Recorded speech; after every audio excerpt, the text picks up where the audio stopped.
Hey there, and welcome to Taiwan Talk, where we share the stories of people living in Taiwan. I'm Trevor Tortomasi, and joining me in the studio today is Hermione Lee, a writer and published author who is much younger than you might expect. Seriously, Hermione is 18 years old, and she has already written 17 novels and published 8, for which she has received several awards and the privilege of being a #1 best-selling author on Amazon.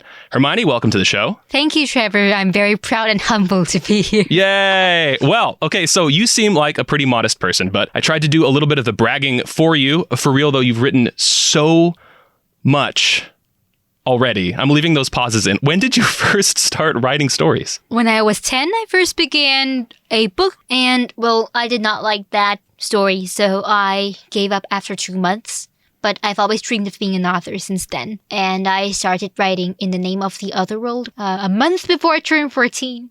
And it got published 2.5 years ago. Is that the first one that was published? Yes. So, I mean, there are so many genres of literature. There's like mystery, fantasy, science fiction, nonfiction, etc. What is the range of genres you write in? Is it fantasy? I write fiction, of course, fantasy, romance, psychological horror novel. And, well, I have a dream to write a book of every genre. I'm going to try mystery later this month. And I'd like to write a sci-fi novel too, although I have zero knowledge of science. I mean, that's okay. There's science, you do your research, you should be able to write about it, at least make it fun. You said psychological horror too? Yes. Yeesh. Okay.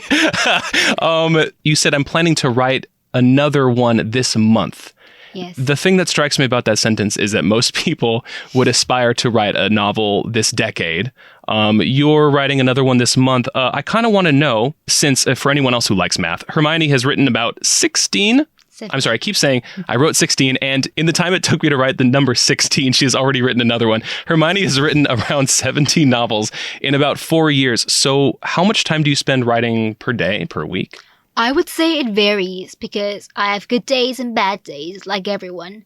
I try to devote 4 to 5 hours if I can, and sometimes more.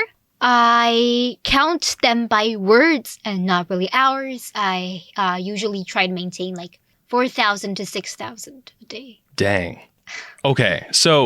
And so are you already kind of, as you're writing one novel, already kind of thinking about the next 3 or the next 50?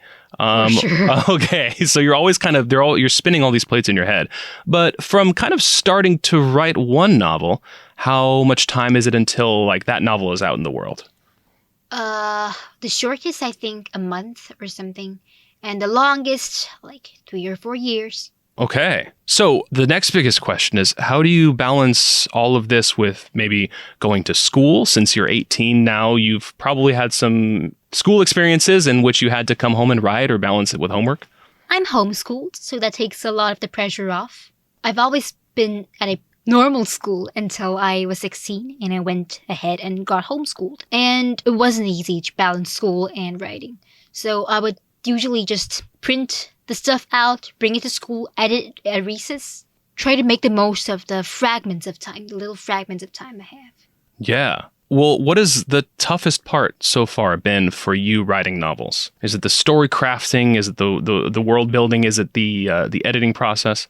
I would say yes to the editing process, and also the need to get up and write something. Mm-hmm. I just don't feel like writing, but I have to do it because the book won't write itself, right? How much time would you say you spend rereading and editing your work as opposed to writing it?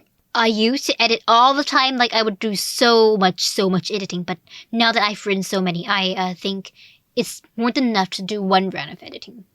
Okay. Because obviously you're doing all the writing, the story crafting, and all of this stuff. But there are, I'm sure, other people who are helping with the logistics of getting a book out into the world. So how big is this process? If you mean the publisher, I would have to wait several months for the manuscript to go into editing and then the formatting. But if I self-publish it, I'll run it through a beta reader and then I edit the whole thing once and then I start to format it, release it to Amazon and all that. Well, you mentioned watching videos. You mentioned reading other books. I'm sure you must be reading also, like almost nonstop. What has been your biggest influence so far? I would say Harry Potter is a great series. Is that where your name came from? Yes, I read Harry Potter when I was 12, so I named myself Hermione. I would say yes, J.K. Rowling for Harry Potter series, and also Jodi Picoult. She wrote My Sister's Keeper, 19 Minutes, The Pact, a lot of books. Are there any other things that have inspired you in your life besides other books? Everywhere, like a random event or something I read in class or a scenario that I found interesting. Well, I get my inspiration everywhere. Or maybe if the story had a different ending, if, what if, why, how. I keep asking myself these questions. Mm-hmm. It helps me think about what the world would be like if something happened, if something didn't happen. Speaking of something happening in the world, since you've been writing for the past 4 years, and we've all been sort of tossed around in the giant washing machine that is the global pandemic for the past 3 years, I imagine that must have, if not influenced, then at least affected your work. I would say the stupid pandemic has a really bad influence on everyone's mental health, especially mine because I had to stay home. I couldn't go to my favorite classes. You see, I audited a lot of classes at different universities, and I loved going to them. I could grab my iPad and write at any Starbucks nearby, wait for the class to begin. But I knew that I couldn't let the pandemic steal away my time. I would try to make writing plans for myself at home, so I would still keep up with the progress, despite losing the thrill of going to classes. Yeah, it can be tough. I feel like we're on the verge of going back to what we might consider normal. But hey, I mean, if it's changed your writing in some way, then I think people will look back in the future and say that this was a time in which all writers were changed by the pandemic in their own little ways. You mentioned that you were writing on an iPad or a tablet of some sort. Yes. Where do you do most of your writing? Do you also write down with a pen and paper, or are you mostly writing on the computer or tablet? I used to write down on paper in school when I was still in school because our school, they would take your phones away. We weren't allowed to use them in class. So I had to use a notebook, write down the ideas and all that. But now I keep everything on my tablet because it's easier to type. I can't write as fast as I think. And sometimes my handwriting gets all squiggly and I can't even read my own handwriting. Yeah, I think that's, it certainly is more satisfying in a primal way to just write down with a pen and paper. But tangible. Also, yeah, you definitely can't write as fast as you think. So sometimes having a computer is nice for getting all the thoughts out first so you can go back and edit them later. Autocorrect messes things up a lot. Oh my God, all the time. All the time, yeah? Yeah. Sure. And the voice dictation isn't better. It keeps misunderstanding what I say. Well, I'm sure if you're writing fantasy novels, I imagine a big problem must be the names of characters can sometimes get a bit fancy. Yeah. Totally. I can't even type Charizard without my my autocorrect messing it up. I don't even know what that name is. Oh, it's a Pokemon. Oh. That's just a Pokemon joke. Okay, so I've asked where you got your a lot of your inspiration from, and your biggest influences. But do you have like favorite pieces of literature? Let me think for a little while. I'm not a big fan of classics. What would a classic be? You mean like Pride and Prejudice or something? Yeah. Okay. I know a lot of people are wanting to slap me across the face for saying that.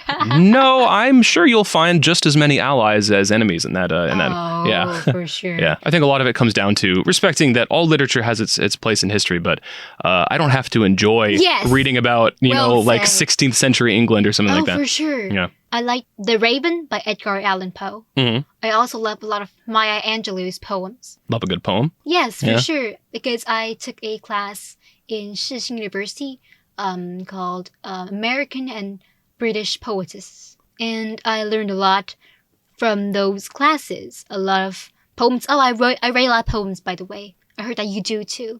Where did you hear that I write poems? Yeah, on the ICRT's introduction. Oh my gosh, I forgot. I forgot that people read that. Hey guys, go and check out my intro that I wrote in the form of a poem. For sure. Maybe I could read one of my poems aloud. How about that? Yeah, go for it. Okay, poem reading time. It's called Wonderful World. I wrote it last January. You wrote it during a time which some people might say that it was tough to be optimistic. So good on you for writing about a wonderful world. Thank you very much. The first buds of spring. Have you ever heard the wind whispering secrets in your ear, or felt a passionate lover rain kisses on your skin? Have you ever wondered why we live and breathe and laugh in a world where everything can be seen and sensed? Have you ever seen the sun peeking out from the clouds, or have you ever stopped to watch dewdrops misting the air?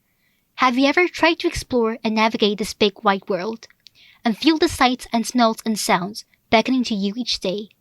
Just slow your pace and open your mind. You'll feel the beating pulse of every being in the world, for all of them, like you, like me, are alive and sentient. Wonders around you will never cease as long as you keep mining. If you stop long enough to feel, you'll see the magic within. That's awesome. Oh, man. Wait, I'm supposed to clap. Snap, snap, snap, snap. That's how we do it at Poetry Corner. I do realize that through songs, music, one can also learn English very well. Heck yeah, you can. I think having like a favorite media or a favorite show, like if you're learning English and you love reading comic books in English, then your language is going to get better so much faster than anyone else. Sure. Diary of a Wimpy Kid. I love that series. Oh, man. I found wow, let me try and say that again. I found, I almost said a much worse word. I found Diary of a Wimpy Kid in Chinese when I was living in California, where I grew up. And I also used that to learn Chinese. So finding something that helps you enjoy learning language is like the most important thing. For sure. I think it's important to enjoy the language. Like, I know a lot of teachers make kids watch TED Talks and things that they're not even interested about. Come on. Yeah. So I would instead recommend everyone to make it a fun thing. Play some games in English. I do that all the time. Talk to some American friends. If you don't have any, maybe you can make some friends by playing those games. You can talk to them, message them. I talk to a lot of my author friends weekly. I even host a convention with a lot of different authors in our same publisher. So you host a convention? How many people at a convention? It's not a lot of people because I know a lot of people are busy. We can't really find a time everyone agrees on. So it's usually 3 hours and anyone can just pop in, pop out anytime. That's awesome. With all these novels, with the 17 stories you've written, with 8 of them published, if we could read only one of your books, which one do you recommend first? I would say Where the Magic Lies because it's won the Moonbeam Children's Book Award. Is that also one of your favorites, or do you have a personal favorite among your books? My personal favorite is Marvels of the Underworld. It's the second book of my Otherworld trilogy, and I like that book because I had a lot of fun writing it, and it was my first attempt to have a multi-genre book. So there's a sci-fi chapter, a romance chapter, a horror chapter. It ends with a murder mystery, plenty of fantasy, plenty of adventure. It was a very fun book to write. I write a lot of characters that are not like me at all. Alexandria, she was my first main character in the Otherworld trilogy, and she resembled me the most. But for the other characters in the other books, none of them were really like me. And I think it's important to be a different person. It helps me learn empathy. Yeah, writing from the eyes of a character can certainly teach you about putting yourself in someone else's shoes. Never set limits for yourself, by the way. I've written from a male perspective, a female perspective, because you never know what you can accomplish if you keep limiting yourself. Now, here's a fun question. How do you feel about movie adaptations of books in general? I think movie adaptations, they usually go big or go home. That's a fair assessment, yeah. Some become really famous franchises like Harry Potter and like the Percy Jackson movies where they didn't do the books justice, and Diary of a Wimpy Kid. The movies didn't do the books justice either. It's a tall order for any movie to ever do a book justice. It just doesn't have as much room to work with. But yeah, I don't know. You could be the next Lord of the Rings. Bridge to Terabithia is pretty good, the movie. Okay, nice. One of my favorite books. Okay, good. I'm glad we got another favorite in there. I think Marvels of the Underworld would make a great movie because there's a lot of drama in that book. There's a magic mountain. They have to climb a mountain. And there's a arboretum with a lot of plants, living plants that try to eat you, attack you. Okay, nice, good. That's awesome. Well, it seems like there's a lot of adventure in these novels. Sure, I love adventure. What are your aspirations for the future? I mean, among writing more, of course, but are you planning a new series? Are you... a lot of new series. I really have trouble writing the sequels, though, because I'm always excited to start another book. Okay.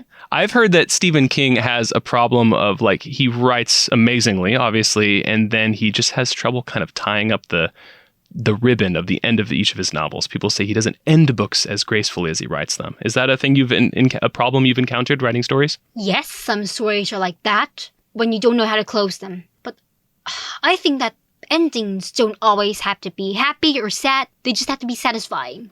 Someone once told me, and this is a thing I tell myself often as I watch a happy movie, a sad movie, or anything in between, it's not about how the story makes you feel, it's about how much it makes you feel. Because there have been movies that have really sad endings, or there's like some sort of injustice at the end of the movie where I feel like it didn't end right, but it also made me feel powerfully about the injustice or something like that. Is there anything else you'd like to say to the aspiring writers of the world? Never give up. I know this is very cliche, but I've had more than 30 rejections now from all sorts of contests, agents, publishers, but I'm still writing. And always remember why you started. It's not always about money, success, and all that, but because you like it. You want to stay true to yourself, to your works. You like it, so that's why you're persevering. Always remember that. And don't be afraid to branch out. Don't be afraid to test your limits and then break through them. Yeah, absolutely. Okay, well, thank you for coming in to tell your stories and tell stories about your stories. It's my honor. I've always dreamed of being featured on ICRT. And thank you to you, the listener. If you'd like to find more stories written by Hermione Lee, you can find her on Amazon. Facebook and Amazon. Facebook and Amazon. We'll put some links in the description of the podcast. And if you'd like to hear more from ICRT, you can listen to full-length episodes of Taiwan Talk, this podcast, wherever you normally find podcasts. And you can help us out by telling a friend. Anyway, that's it for this episode of Taiwan Talk. Until next time, I'm Trevor Tortomasi on ICRT FM 100.